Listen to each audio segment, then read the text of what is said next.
Hi hello नमस्कार मंडळी, स्नेहलता संदीप या चॅनलमध्ये मी स्नेहलता आज तुमच्यासोबत मी परत पुण्याला जात असतानाचा व्लॉग शेअर करते आहे। त्यामुळे व्हिडिओ शेवटपर्यंत नक्की बघा। व्हिडिओ आवडला तर व्हिडिओला लाईक करा आणि चॅनलवर नवीन असाल तर सबस्क्राईब करा। तर प्रत्येक वेळेस घरी परत जाताना मी घरच्या आठवणी जपून घेऊन जात असते असं तुम्ही म्हणू शकताय।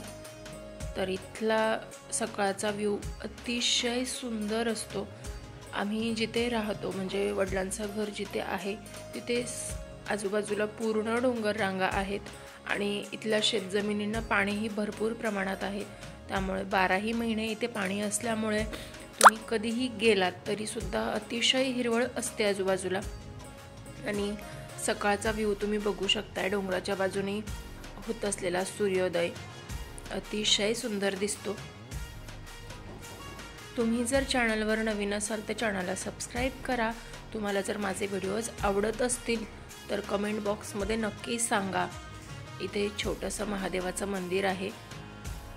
जाताना साधारण मला 3 महादेवाचे मंदिर लागतात। व्हिडिओ आवडला तर व्हिडिओला लाईक सुद्धा करा आणि व्हिडिओज कसे वाटतायत तुम्हाला कमेंट बॉक्समध्ये नक्की सांगा। असे सुंदर व्ह्यूज तुम्हाला फक्त गावाकडे बघायला मिळू शकतात।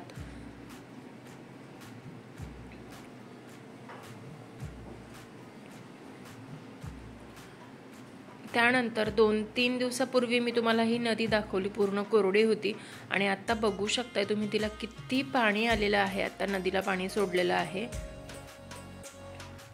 खूप सुंदर आहे।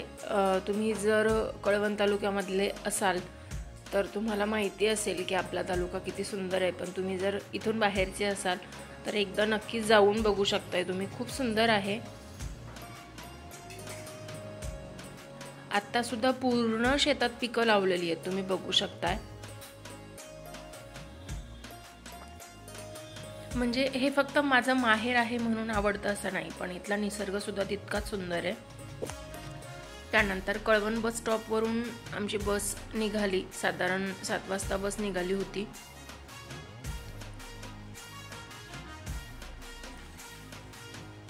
फक्त माझं माहेर आहे म्हणून आवडतं असं नाही, पण इथला निसर्ग, इथलं वातावरण, इथल्या बऱ्याचशा गोष्टी इतक्या सुंदर आहेत ना की खरंच खूप छान आहे। त्यानंतर पुढे गेल्यानंतर नाशिकमधील म्हणजे आपल्या 3.5 शक्तिपीठांमधील सप्तशृंगी देवींचं एक पीठ आहे। तर तिथल्या डोंगरावरती अतिशय सुंदर असं धुकं जमा झालेलं तुम्ही बघू शकताय। आजूबाजूच्या कोणत्याच डोंगरावर नाही, फक्त त्याच डोंगरावर इतकं सुंदर दिसत होतं ना ते। तुम्ही व्हिडिओ शेवटपर्यंत नक्की बघा, तुम्हाला मी पुढे सुद्धा दाखवणार आहे, खूप सुंदर वाटतं। नाशिकमध्ये आलायत आणि सप्तशृंगी देवीचं दर्शन घेतलं नाही असं कधी होत नाही। जेव्हा शिवमचे बाबा असतात त्यावेळेस आम्ही आवर्जून जाण्याचा प्रयत्न करतो। आम्ही म्हणजे लग्नाच्या आधी बऱ्याचदा इथे पायी सुद्धा घरापासून जायचो, खूप छान वाटतं खरं तर। आणि आत्ताच मागच्या महिन्यात चैत्र नवरात्राचा सुद्धा कार्यक्रम पार पडलेला आहे, बघू शकताय तुम्ही। आणि डोंगरावरती इतकी छान वस्ती बसलेली आहे ना गडाच्या आजूबाजूला, खूप सुंदर वाटतं।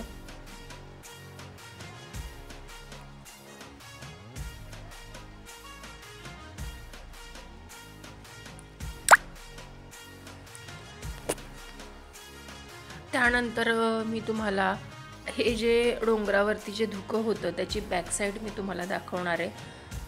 तुम्हाला महाबळेश्वर किंवा कोणत्याही थंड हवेच्या ठिकाणी आल्यासारखं 100% वाटेल, हे मी तुम्हाला सांगू शकते।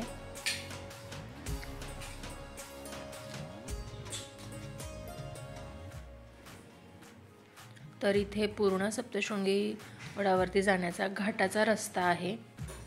इथे समोर तुम्हाला दिसत असेल तर पूर्ण घाटाचा रस्ता आहे। आणि त्यानंतर इथलं पायथ्याला असलेलं प्रवेशद्वार तुम्ही बघू शकताय।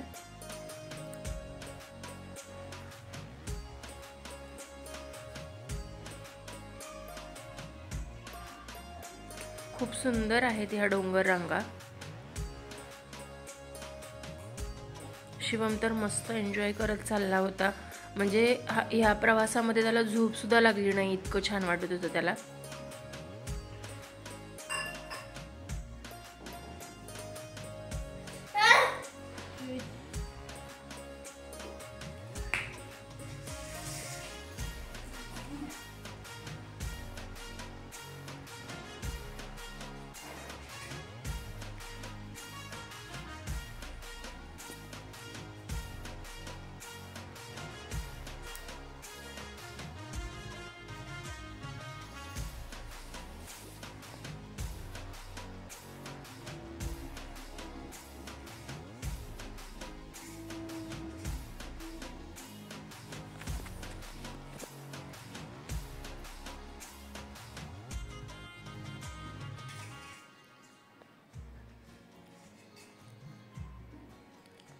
त्यानंतर तुम्ही ते बघू शकताय, पूर्ण धुकं आहे आणि बरोबर देवीच्या मंदिर जिथे आहे त्या माथ्यावरती म्हणू शकताय पूर्ण धुकं आहे. आणि तिथलं वातावरण सुद्धा एवढ्या गरमीमध्ये अतिशय थंड होतं. पूर्ण व्ह्यू तुम्ही नक्की बघा, अगदी मनापासून आवडेल तुम्हाला.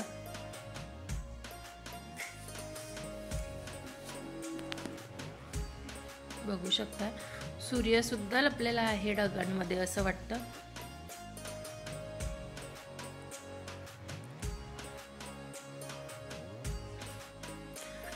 म्हणजे मला तर असं वाटतं ना, सगळं ढग आभाळ सगळे मोकळे आणि बरोबर फक्त देवी जिथे आहे त्याच डोंगरावरती सगळे ढग जमा होणं आणि ते वातावरण तयार होणं, ही सगळी निसर्गाची किमया आहे असं तुम्ही म्हणू शकताय. खूप सुंदर वाटत होतं ते सगळं.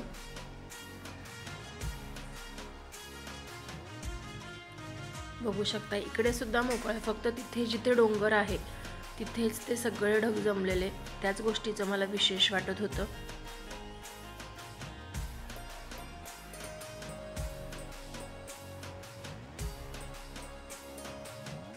आणि इथे बऱ्याच प्रमाणात ओसाड पडलेलं काहीच तुम्हाला असं दिसणार नाही. खूप मस्त एन्जॉय करत चाललेला होता शिवम. सूर्य डोळ्यावरती चमकत होता. पण इथल्या असलेल्या द्राक्षाच्या बागा, टोमॅटोचे शेत आणि बरंच काही मस्त असं एन्जॉय करत चालला होता तो. त्यानंतर आम्ही पोहोचलो वनी बस स्टॉपला. इथून आम्ही माझ्या मामाच्या घरी जायचो, त्यामुळे हा बस स्टॉप सुद्धा खूप स्पेशल आहे. लहानपणीच्या खूप साऱ्या आठवणी इथे आहेत असं तुम्ही म्हणू शकता. कारण मामाच्या गावी जायचं म्हणजे घरापासून या स्टॉपला यायचं आणि इथून कधीही बस नाही, कधी मामा घ्यायला यायचा, परत घरी जाण्यासाठी परत याच बस स्टॉपला यायचं. त्यामुळे खूप आठवणी आहेत या बस स्टॉपसोबत असं म्हणू शकताय तुम्ही.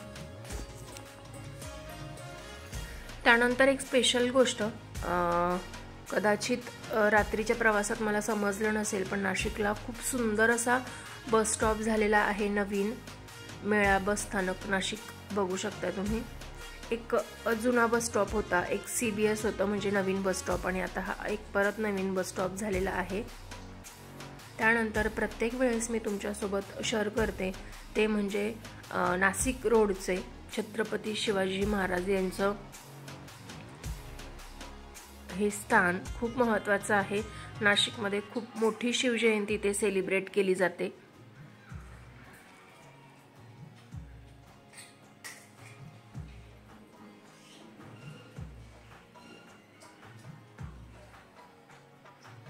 त्यानंतर मग शिवमला भूक लागलेली होती, तर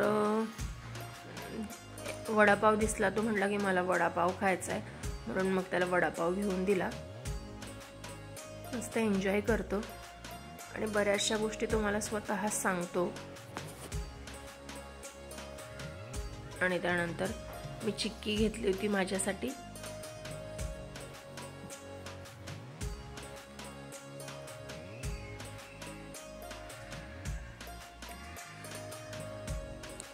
त्यानंतर आम्ही जसं जसं पुढे जात होतो तसं तसं गर्दी वाढतच होती, पण कमी होत नव्हती.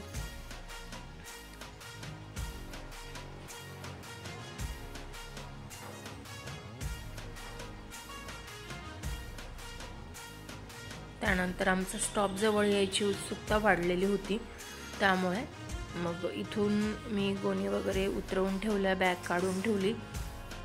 खरं तर कंडक्टर ड्रायव्हर खूप सपोर्टिव्ह होते, त्यांनीसुद्धा उतरण्यामध्ये मला मदत केली. आणि त्यानंतर नाशिक फाट्याला उतरून मी माझ्या घरी आले घेण्यासाठी. यावेळेस दादा आलेले, शिवमचे बाबा ड्युटीवरती असल्यामुळे.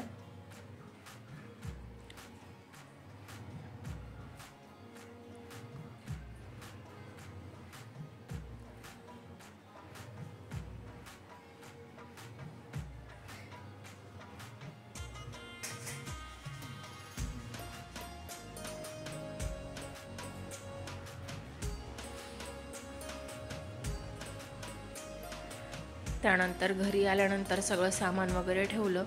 शिवमच्या बाबांनी यावेळेस घरं खरंच खूप व्यवस्थित ठेवलेलं आहे. अजिबात पसारा असा काही नाही आहे. हे वरच्या वरतीच आत्ताच आम्ही केलेला पसारा आहे. शिवमच्या बाबांनी कोणताही पसारा केलेला नव्हता.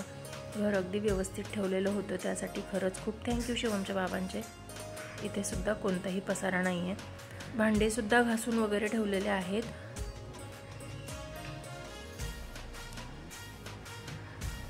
आत्ता चहा गेलेला होता मी.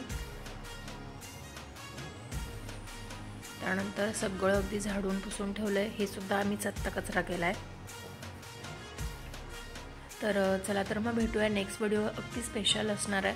तो काय असेल ते बघण्यासाठी पुढील येणारा व्हिडिओ नक्की आवर्जून बघा.